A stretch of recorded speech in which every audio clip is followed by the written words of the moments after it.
All right, all right. Here we go. Episode, I think we're on 27 of Hitting the Road. I'm pretty pumped today. I've got the pleasure of speaking with country artist Sam Grow. Real quick before we get going, let me give Sam a brief, or give you guys a brief introduction, real quick about Sam, in case you haven't heard him. About 250 global streams, which is insanity. He's done five that I can count, five studio records. He's got a new project coming out. You may know him though, Song About You, Me and Mine, The Blame, and many others. He's crushing it right now, I think, in my humble opinion. Sam Grow, how you doing, man? Good, man. Thank you so much for having me, brother. Dude, so we talked a little bit before we bounced on. You are in Manchester right now, just about an hour southeast of Nashville. Is that right? Yeah. I've lived out here since 2019, and it's my little slice of heaven. I mean, I grew up basically on the road, so I never really felt truly at home until I first pulled into my driveway here in Manchester, and then I just got a place that's literally down from my driveway, the property next to mine, and turned this house into a studio. So now I Yeah. basically just stay in the holler to work every day, which is Love pretty that. great. I Yeah. love that, man. Yeah, and I mean, I'm sure it helps, and we'll get into it because I want to hear more about that here in a bit. But it's like, being kind of like you're close enough to it. You're close enough to the buzz of Nashville and what all's going on, and being able to just kind of do business as you want to, but you can kind of just have a little bit of distance, which I know is probably a good thing for you. Oh man, it's the best, honestly. I mean, it's funny, all my friends and co-writers that come down here and we write, it's like, man, what a thought. We actually write country songs in the country instead of writing Yeah, it, on those two streets in Nashville where there's just, giant skyscrapers and people walking by your yep, window and kind of looking at you while yeah. you're trying to come up with a vibe. So it's been a blessing, honestly, a true blessing. Yeah, man. Well, I mean, so I know that, like a lot of us, a lot of people, man, like you weren't originally from Nashville, man. You're from, I mean, tell me a little bit about you're from Maryland, man, and kind of tell Yeah. me a little bit of your background before you kind of came up this way. Yeah, I was born in a little town called La Plata, Maryland, which is southern Maryland. It's closer to Fredericksburg, Virginia. It's just right over the Harry Nice Bridge, Yeah. so right on the other side of the Potomac. Was born there, and then my dad was a lineman. He worked on power lines across the country, Mm. and he moved me to Winfield, Kansas when I was 5 years Okay. old. Stayed there until about 12. Moved back to Maryland, finished up high school, and then I was in a van and Yeah. gone Yeah. 240 dates a year on a Wow. regular basis. Wow. Yeah, so gone a lot. Well, so like you were in Winfield was, and remind me, man, it's like, and this is like nerd stuff, man, but is Winfield like kind of, kind of like, I don't know, banjo kind of fiddle country out that way a little bit? So Winfield is home of the Walnut Valley Music There Bluegrass it is. Festival. Yep. It's the biggest festival for bluegrass in the country, Yeah. and once a year for a weekend, it's one of the highest populations they have there in Winfield. It's a huge booster for them in the economy, Mhm. and that's what I kind of grew up in. My dad was That's really good friends with the guy who ran the festival, so when I was a kid. I remember like being 6 or 7 and my dad taking me backstage and I'm watching like John McCutcheon and Union hmm. Station, Alison Yeah. Krauss, Steel Drivers, like so a whole bunch of stuff that it like really made me fall in love with, Yeah. the genre and music in general. So Yeah. yeah. So when you were growing up in that, and I mean, so how long were you in Winfield? So from 5 to 12, so a little over six Yeah. years. Okay. And so were you, Developmental years I was there. that's was what I was going to ask you. Like during that kind of that block of your life, man, were you playing? Were you learning how to play, as a kid? I mean, or were you just kind of drinking it all in? Kind of taking it in, but I sang my first time I ever sang live was in a little church there in Winfield when I was 5, Okay. and that's just kind of what got me started in singing was singing in church, and it really made me love it. So I stuck with it and Yeah. haven't really gone back since. Yeah, man. Well, because I noticed too, and again, I know Maryland obviously a big part of your story. And so when I was kind of just like digging down a little bit on your either what TikTok or whatever, listen, man, you're a man of much ink, and I Yeah, noticed that you've got the Maryland flag. I do. Man, let me ask you something because dude, that is such a commitment to I get actually that have much ink. so on my two wrists and on my hand.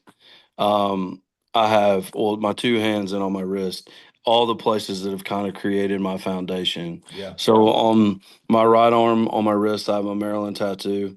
Right below that is the Tennessee flag with Music City, Mm, and then this hand is the sunflower with the anchor. yeah, So it's all the places that I grew up, but where I kind of found a lot of my foundation as a kid was Kansas, which is yeah, why I have an anchor there because yeah, it's man. always be a special place for me for sure. Yeah, man. Yeah, yeah. Because I was thinking to myself, man, it's like, and again, I didn't mean to have a conversation about tattoos, but it's like, dude, it's obviously like, here's the funny thing. I would say that I know a lot of artists, man, that are I mean, they're as creative as you can be, but or as they can be, but man, like when it comes to their tattoos, man, like it's like their It's tattoo all games. It's yeah, but yeah. all that to say, man, like, dude, did you just go to the tattoo parlor and say, man, give me the works package, or is like this something you did over years, man? Because it's like it's like you reminded me of guys like Zach Brown and stuff like that are just like, I mean, you're killing it, man, in the tattoo game. Yeah, for me, man, my right arm, I just had a really good artist, and I was always on the road. His name's Shady Smith. Shout out to him. It's at Yeah, Red shout out Octopus. Shady. So he would always sit me down. We'd do anywhere from 6 to 8 hour sessions, and Wow. just because he knew I was on the road all the time, so he did basically my whole sleeve on my right arm, Yeah. and then everything else was kind of piecemeal. I just like would go to different places and Yeah. find different spots. But every tattoo I have, there's some sort of story attached to it and some Yeah. sort of like remembrance. I don't, even when I had like straight prison kitchen tattoos on my Yeah. arm. Yeah. There was some sort of story attached to it. Sure. So Sure. I kind of attached to all of them. There's a lot of guys that get them done really pretty. Sure. I think there's some things that is nice to have kind of some flawed tattoos Little and crude, yeah. yeah, Yeah, and I got stories you, man. attached to it. No, I love, yeah, I love that, man. Well, let me ask you too, because like, talking about your Maryland roots, and I know you talk about your dad, kind of, I mean, certainly being an influence in your life, and I know that you've mentioned, I've seen in other places, that your dad, unfortunately, man, he's no longer with us, but he did have a huge impact, on you. And man, I'd be interested to know just like not only musically, but I think, in your work ethic as well, man, and what you try to deliver, in the projects you bring. And I mean, kind of how has that influence really just kind of impacted the art you create? Oh man, living life is my biggest influence in creating songs. Mm, Always. There's always there's always a pretty heavy amount of truth in anything that I create and put out there. yeah. Um, so I mean, my dad brought a ton to the table when it comes to me, and as I was a kid, he would have me listen to a lot of stuff that was those story songs and real life stuff. Mm, The great thing about country music is whether your life is going good or going bad, there's a song for it in our genre. And mm, what I love about country is it makes you feel not alone in anything. yeah. Uh, so I try to, take the path of how my old man, every time I make something, I definitely have that filter of will my dad bump this in the truck or whatever. Yeah. And if he would, then I'd put it out, and if he Yeah. wouldn't, then I won't. Yeah. So yeah, he's still a huge influence on me to this day. No, man, I love that, man. I'm glad you got those memories with him, man, that stay with you. And like let me ask you this, because it's like as you started to kind of find your way as an artist, it's like this, it's almost like there's like this formulaic kind of path that most artists try to take, right? It's like, dominate the small town. Once you're a big fish in a small pond, you kind of drive up 65 and you go to Nashville and you find publishing or you find a label or whatever it is. And that's kind of been the formula. You play shows and you hope to tour and all this kind of stuff. But I guess my curiosity is like, were you playing a lot locally, regionally? Like, how did you like, and what was your path to Oh man, Nashville? it's a lot different. I think really the only social media we had in my starting days, Instagram had just started, and we had Facebook. So, and that was back in the good days of like algorithms were not running anything. Yeah, Like yeah. the people who follow you actually saw your stuff. So I was traveling all over the place, and I was really lucky to kind of use social media to get in touch with some artists that were going all over the place, Mm, and I knew that they needed some money. to pay Yeah. pay for some stuff. So I would sell my records, save the money, and then I would try to get in touch with some of those artists and be like, "Hey, I don't need to get paid as an opener. I'll actually pay you gas money if you'll take me out with you, so I Yeah. can open up the road a little bit more for myself." Had some, amazing friends and sponsors along the way Mm. that, helped me with gas and Yep. RVs and stuff like that. And I just really grassrooted it, man, and went out across the whole country and played for anybody that would listen. I played, shows for negative money and some shows for some money, but really just went out and played at every opportunity I could take. And what got me to Nashville, oddly enough, was I was playing a gig off Second, back when Gavin DeGraw and his brother owned a Wow. place off of there. And my bass player had messaged a bunch of producers in Nashville, and this one hit him back. His name was Matt McClure, who produced Lee Bryce. Mm. And so Matt and Gene had talked back and forth a little bit. And then when we were playing the show, my bass player, Gene, was like, "Hey, you should hit him up and let him know we're playing." And I'm like, "He's not going to come to the show, dude. He's not, it's 2 o'clock Yeah. on a Tuesday. Like, he's not coming to the show." He was like, "Please just text him." So I did. And fortunately for me, Matt came to the show, brought his Cra- wife, and he was like, "Can Crazy. you stay around for a couple days?" And I said, "Yeah." And within the next week, I had a publishing deal. And Wow. yeah, and it just everything, kind of guided me here to the state of Tennessee. But Yeah.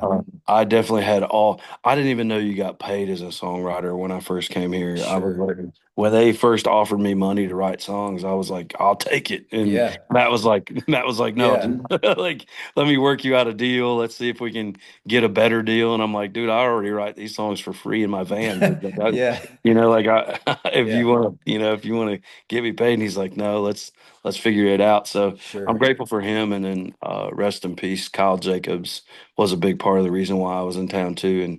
And Kyle got me a lot of my first co-writes and just really got things moving for Yeah. me. Yeah, and man, and for those that are listening and maybe don't know that, like, I think that when somebody comes to, and again, it's like you have these kind of benchmark moments when you come to town, right? One of which is, like you said, signing a publishing deal, and I think that sometimes, like you said, if you don't have somebody looking out for you or whatever, like you'll sign any piece of paper thrown in front of you, and for a lot of people that maybe don't know, it's like, I think that some of those first publishing deals, I mean, you're talking probably school teacher money. All respect to school teachers, by the way. But you know what I'm Yeah. saying? But it's not just big money, and you Oh, it's and awful now, dude. you're right, Those and deals are terrible now.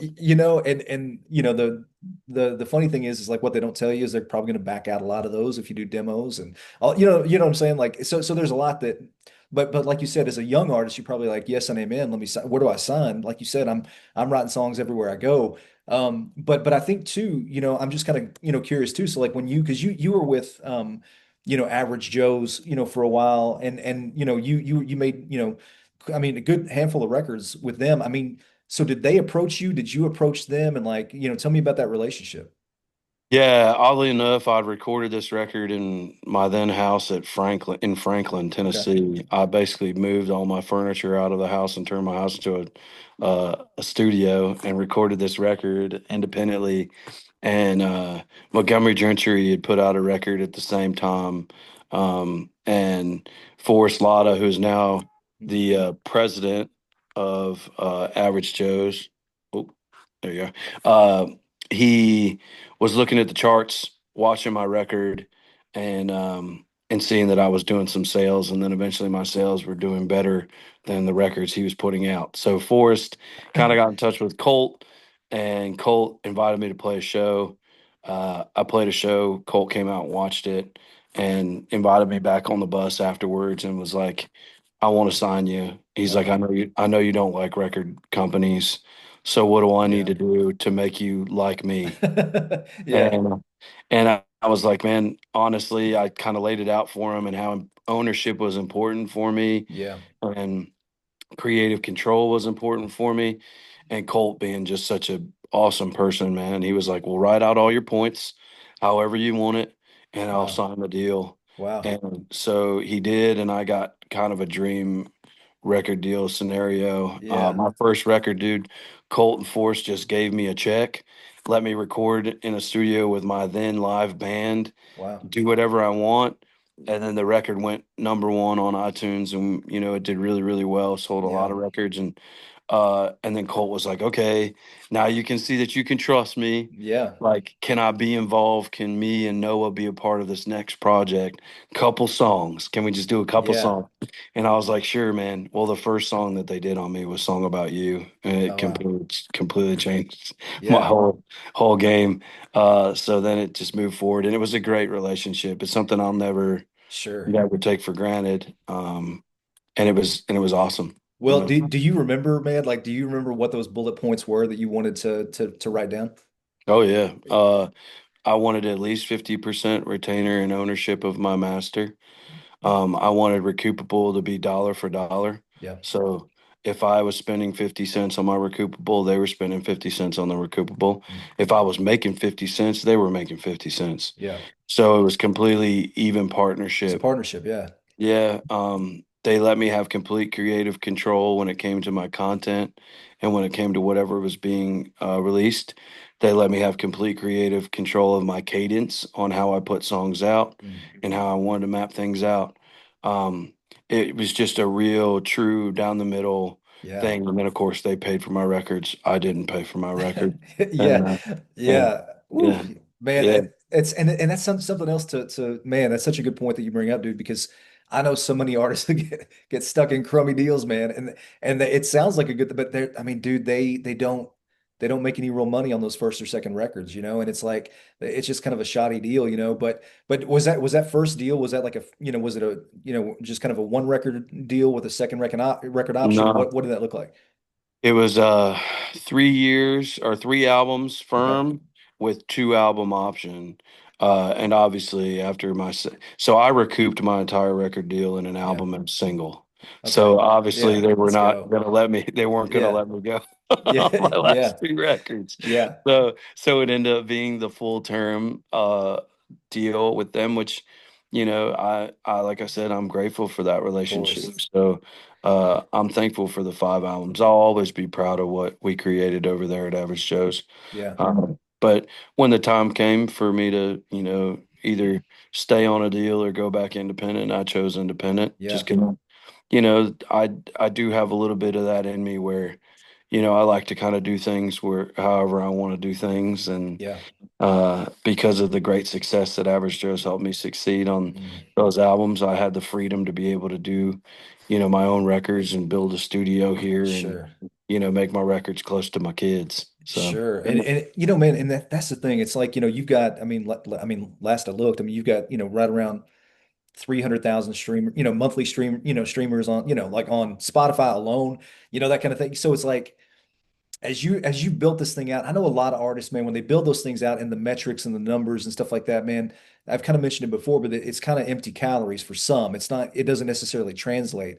But as you started saying, hey, look, like you said, I've had a good run with Average Joe's. I'm gonna bet on myself. I think I've kind of figured out maybe the game a little bit more. I mean, like, you're kind of better than when you started, kind of thing. Like, did you have more confidence as you're like, I'm going independent again? We have built something here special, and like, do you enjoy having that even more so, that creative control that you can kind of run with? yeah, I'm different, I think, because lucky for me, man, I was able to have success before Average Joe's. Yeah. Uh, and I think that that can be a catalyst to some artists where they think, and of course, a lot of labels preach that to the artists too, where they're like, "You're nothing without us," Yeah, totally. and it's super sad because really the labels are nothing without the artist. And Nashville does a really good job of flipping that narrative around and Mm, kind of making the artist feel small, which is horrible. And I'm dedicating my whole career to make new artists coming in to understand that yeah, really these labels, publishing companies, and everything are nothing without them, and then they are nothing without their fans. sure. So if you can create that establishment of the pyramid of what really makes things work, then you're good. But yeah, I was lucky enough to have the confidence, even before the deal. I just love Colt so much, and I did believe in him, and was grateful for his relationship. And man, Colt came into my life just after my dad died, and Mm, uh, there was just a lot more of a personal connection there, and something that he wanted to do for, and even at our signing, Colt said, your daddy's gone, but I hope he knows that I got you now. Yeah. And that was just, it was family, so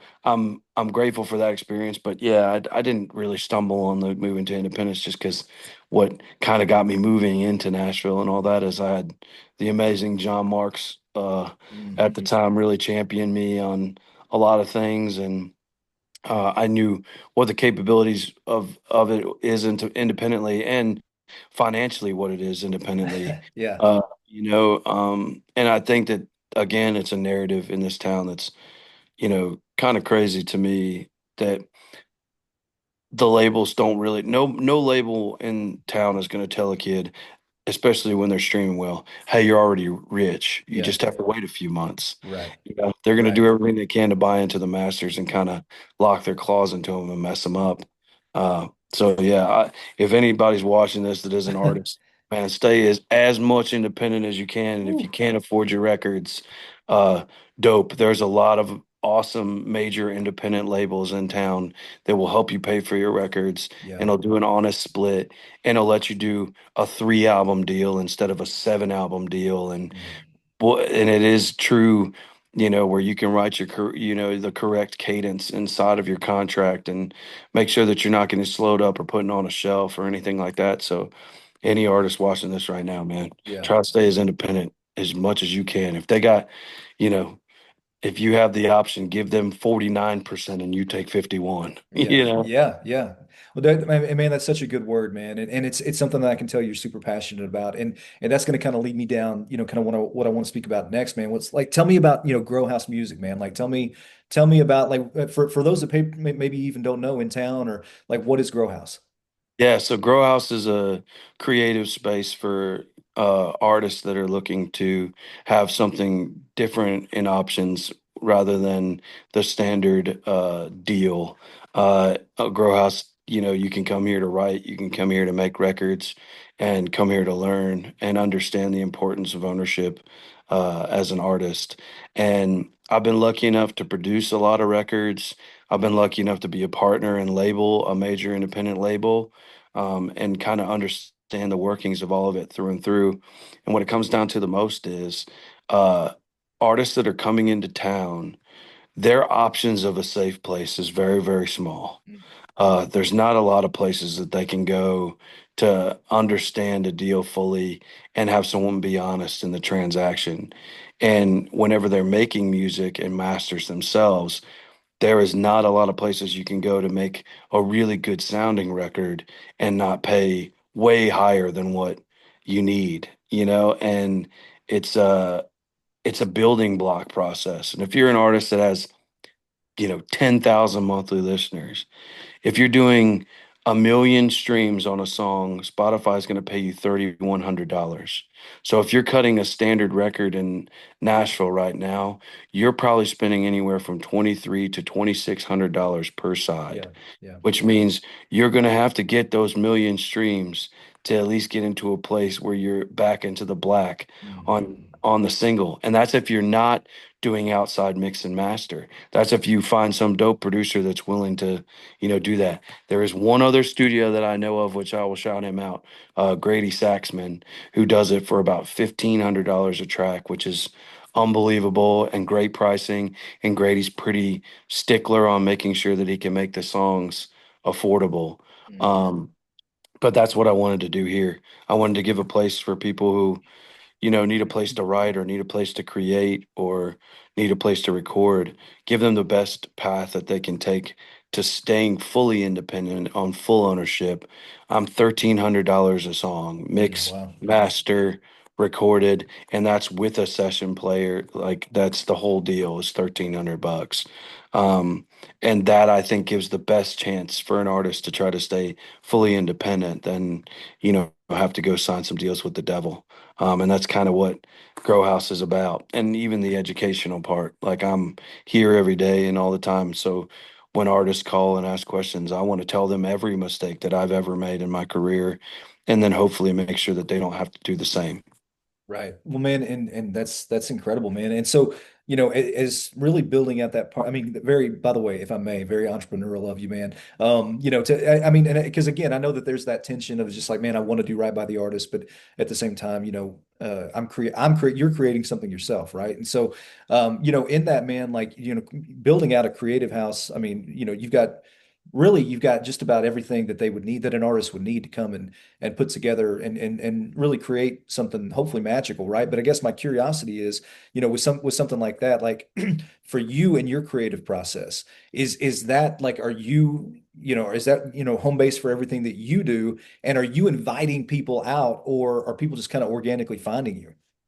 Yeah, so both. I have friends that, artist friends that have watched me my whole career and, have been friends of mine forever. So they obviously love coming here and working and creating here with me.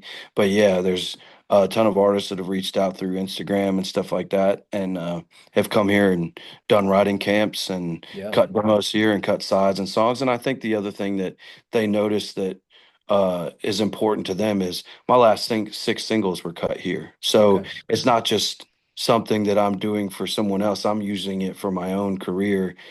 So that's pretty much the main stamp of approval is if I will cut my own songs here, then they're Yeah. definitely down to cut their songs here, Yeah. So I think that that's a big part of it. And, definitely sonically, uh, I've gotten it to where, even people can kind of tell a difference of what's happening with me sonically in the last six songs. Yeah. And those guys reach out, the ones that are like, man, what's going on with your music? It sounds, Yeah. there's a different clarity to it. And it's like, well, now I'm doing it all myself. Yeah. So, Yeah. and there's no time limits. And that's the other thing that I hated about, like, I love some of the studios in town, but the problem is they're ready to kick you out, at this certain time. Whereas here, when you buy a day rate at my studio, you can be here till 2 o'clock in the morning. Yeah. Like there is no time limit. Sure. Uh, Wow. so I don't like making an artist feel rushed. I don't like making an engineer feel rushed. I don't like making a player feel rushed. Like I want everybody to be able to really have it be a true creative and collaborative Yeah. space. Yeah, well, man. So, and hopefully we can chase this metaphor that I'm about to make for you. But man, I'm a fan of the Rocky movies. Yeah. And Yeah. my favorite, man, and a lot of people give me crap about it, is Rocky Four, right, where he goes to Russia and he fights Ivan Drago and all that kind of stuff. But the way that Rocky Balboa wanted it, he wanted an environment where he can train, right? Where I mean, and he wanted gritty, and he wanted to be able to climb the mountains, and and he wanted to be able to just kind of chop firewood. I mean, it was just this crazy environment, but it was what he needed.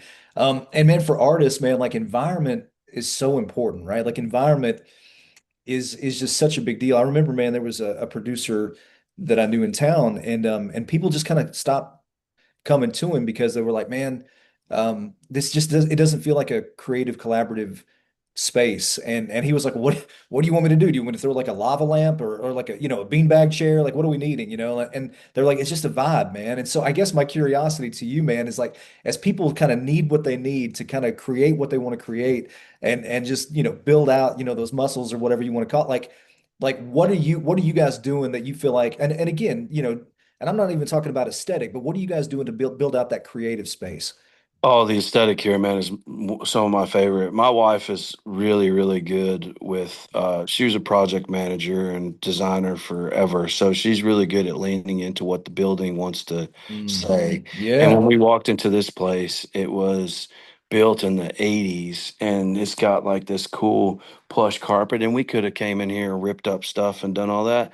But there was just already this really home feeling in this place and really cozy. And I've always loved like late 80s, early 90s, like cowboy type Yeah. vibe. Yeah. So she just leaned into the decor of it. Like if George Strait and, his manager were signing or shaking hands up there, we wanted that office to feel that way. Yeah. So the vibe here is definitely that. We got old neon signs hanging on the Yeah. walls up here and just, old antique store. Like there's a wagon wheel table up here and just a whole vibe, and it's on 90 acres, Yeah. so you can't get in Yeah. trouble out here. Uh, Sure. the only other partnering property to this place is mine, so you're really not going to get in trouble. Yeah. Yeah. So we have gators and a fire pit out back, and it's really just a peaceful place Yeah. to come together and hang. But vibe is super important, man. If you can't feel inspired or feel warm or feel that coziness, like it does take away, from your creative space. And we've worked really hard at, well, my wife worked really, really hard on it. Honestly, she just kind of showed me the Amazon cart, and I bought it, and then I helped Yeah. her hang everything, Yeah. but yeah, and and aside from all the vibe, there is some real seriousness. Like we Music City Sound did all of our acoustic treatment in the actual studio. Instead of just hanging, black sound treatment across the Yeah. entire room. My wife had them wrap it into a gold vinyl, Oh, so it's wow. just like the room itself is cool. We got this giant wood Indian, that Yeah. up there that just so like every little thought is detailed. But even when it comes to the studio stuff, we wanted to make sure that it was the quality that it needed to be, but also didn't take away from the vibe. Yeah, totally, totally. Well, man, that's incredible. And so you've got, and we want to talk about this real quick too. Like you've got a new project coming out this week, man. Tell me about Black Hills, dude. What's going on? Yeah, so I do concept records. If you noticed, my last five albums all are titled to some place or feeling specifically. And Black Hills was the album that I always knew I would do once I went back into independence. That's kind of what that area stands for. It's where, we kind of established, America and the West and all that. Mm, So I knew once I got out of my deal, I wanted to go out to South Dakota and write some stuff out there in the Black Hills. So I did. I packed up my kids, my dog, and my wife, and we went out to the Black Hills National Park, stayed in a cabin out there for about 2 weeks, and I wrote songs while I was out there, yeah, and just took in the vibe of everything that it was, and made those songs, and then came back here and recorded them. But it just really captures the kind of the redemption thing for me, and the independence thing for me, all into 12 songs. And then for the first time in forever, and I don't even know if I've officially ever done it, but I have a cover on this record, and it's one of the songs that I think now, as I've grown up, has really embodied me as a man, which is Desperado yeah, by the Eagles. yeah. So I have that on there, and then just some real life stuff. It's not just a bunch of bops. It's Yeah, the so it's bops, got yeah. some depth to it. Yeah. So yeah, it's a record that I'm really excited about having out there and having a part of my collection. Yeah, yeah. I mean, totally. And so, man, you mentioned Desperado. I mean, being something that obviously for you, years probably inspired you. And I'm noticing, man, that more and more artists, when they do a cover selectively, like there is a curation that goes into it. I mean, like I mean, some people, man, that's all they do is covers. But an artist like yourself, it's going to be the occasional, that like how does it blend with the songs that you just created?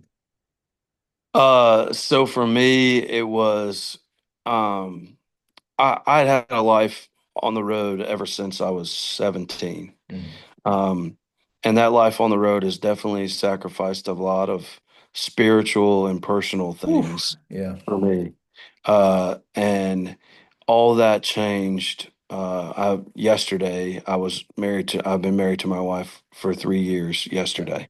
And a lot of those things changed for me when I met her. I picked a lot of Queen of Diamonds. I did not pick Mm. any Queen of Yeah. Hearts until I Yeah. met my wife. Yeah. So, and you find out as you get older, in this business, especially, of what is real and what isn't, and what is important and what isn't. Sure. And so that song was just a perfect way for me to wrap up the record because, in this album, I do sing love songs about my wife, and I sing, about traveling with our kids, and things that I would have never sang about in my records before. So there's a different kind of honesty that's come along with this album. And when I started listening, I literally would just ride out to the West and put on songs at random, and I'd listen to a bunch of things that made me feel Yeah. like that West kind of feeling. And Desperado came on, and I was like, wow. And I was just really listening to the words, and it struck me in a way that I was like, man, what a way that that would be if there was something that kind of embodied me of where I am now and what I was. This would be the song. And so I was lucky enough to get the licensing and the green light to put it out and record it. And I'm super excited to have it be a part of that Oh man. collection. No, that's great, man. Well, and again, there's something here too, and you let me know if this is too deeply personal. You let me know. But for somebody like yourself, that man, that you're out there and you're traveling as much as you do, and you're gonna tour this record, right? Like, I mean, in Mhm. 2026, I would imagine you're probably gonna go pretty hard. And you mentioned, and dude, I can actually hear it in your the inflection in your voice, man. Like how important your wife is to you, and how important your family is to you. And being out there, man, probably as much as anybody, there's so much temptation out there. And I guess my question and my curiosity to you, man, is like, how do you protect what you've created, from a familial standpoint where like how are you just kind of working to kind of keep that all in its own protective bubble, so to speak? Yeah, so I pretty much embodied a lot of rules of my career now, whereas before I would get into a bus and just stay on it. Yeah. I don't do that anymore.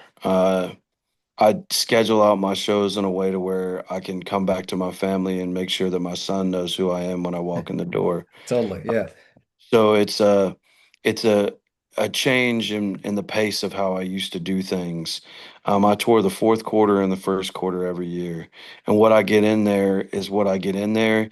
And if I'm doing a West Coast run, I make sure that there's a week or two in between Yeah. off where I can be back with, my family. And my wife comes with me on a lot of these things. My wife is honestly incredible, man. She does all my merch. She presses it, sews it, sells it, Yeah. mails it out. Like so, like she's a part of my everyday Yeah. career, and I think that that's another big factor for me. Yeah. Within the last 2 years, uh, there is not one person that has bought a piece of merchandise from me that has not gotten a handwritten note from my Oh, wife. wow. Wow. So it's very much a family business, and Yeah. I think for me, what holds me accountable is I don't ever want to lose her. Ooh, So, yeah, totally.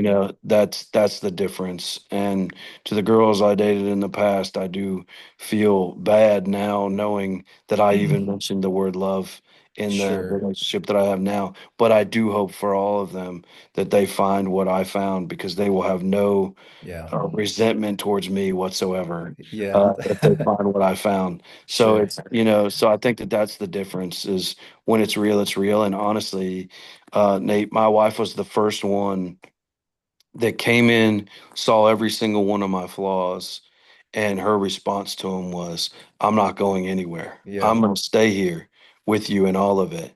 But you do know that you need changes. Yeah. And Wow. Yeah. I've never had anyone love me like that. And it was Yeah. a huge change. And like I said, the only, close relationship of, love and grace that I can find in that is Jesus himself. Let's So, go. you Let's know, go. so Yeah.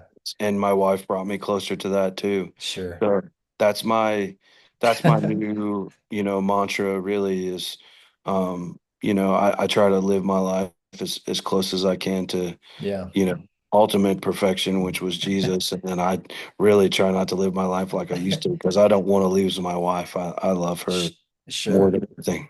Well, man, what's cool and something too. I mean, there's a lot that I could pull from right there, man. But like that, you mentioned that your wife, but she's dude.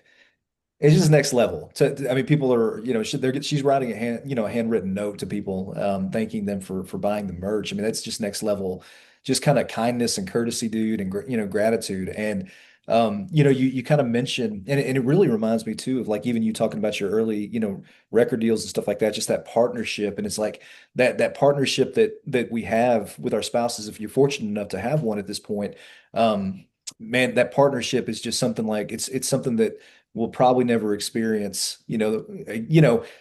it's just such a unique bond, man. And so it's really cool to hear you just talk so because believe it or not, man, not everybody talks favorably and lovingly about their spouse, dude. But like you can tell that she's important to you, man. And my hope and my prayer for you is that you guys hold on to it for the next 50 years, you know. So Oh, uh yeah. yeah. Man, for me, I pray for every moment that, and there's a song on this record called Past the Beating Heart. Mm. Like I said, my wife has been a big influence in my faith within the last few years. And we were talking, and I was excited one day. I was like, babe, this is kind of great because now I definitely feel like I have at least a 70-30 chance of getting in heaven because of you. Yeah. And I was like, and now I'll be able to get there and we can spend heaven together. I'll get to Yeah. have you forever. And she was like, baby, I don't know if it works that way. And I said, well, what do you mean? And she said, we're going to be absent from the body, present with the Lord. She goes, we're Mm. probably going to be more so falling around Jesus than you're going to be falling around me. Yeah. Well, I got sad because I was like, man, for me, absent from the body, present with the Lord, I'd rather have, having to hold from this day forth. I'd rather have that Mm. forever. Yeah. And so I wrote a song, really emo, out there on the deck by myself, Sure. thinking about, that process. And, uh, but yeah, I now knowing that, and understanding how it will be in heaven, I do thank the Lord every day that I wake up and I get another day to spend with my wife and my Yeah. kids. And Yeah. that's just, my job I've loved my whole life. It was my first love. Music will always be something that I love. But for the first time in my life, I realized that, I'm blessed to have the job to take care of my family. But at the end of the day, if I had to, go hang power lines, I would be just as happy Yeah. as long as I get to come home to my kids and wife. Dude, I love that, man. I love that, man. Well, dude, listen, your vulnerability, man, your willingness to be just so transparent, man. It means everything. And again, for anybody out there listening, man, Black Hills, it's coming out this week on the 21st. It's about to drop, man. And dude, Sam, we're pulling for you, man. We're rooting for Thanks, you, brother. dude. And man, if you need anything in the future, just let me know. But dude, thanks so much for jumping on Hitting the Road. Absolutely, man. Thank you for having me, All Nate. right, I brother. appreciate you. You bet, man. Thanks.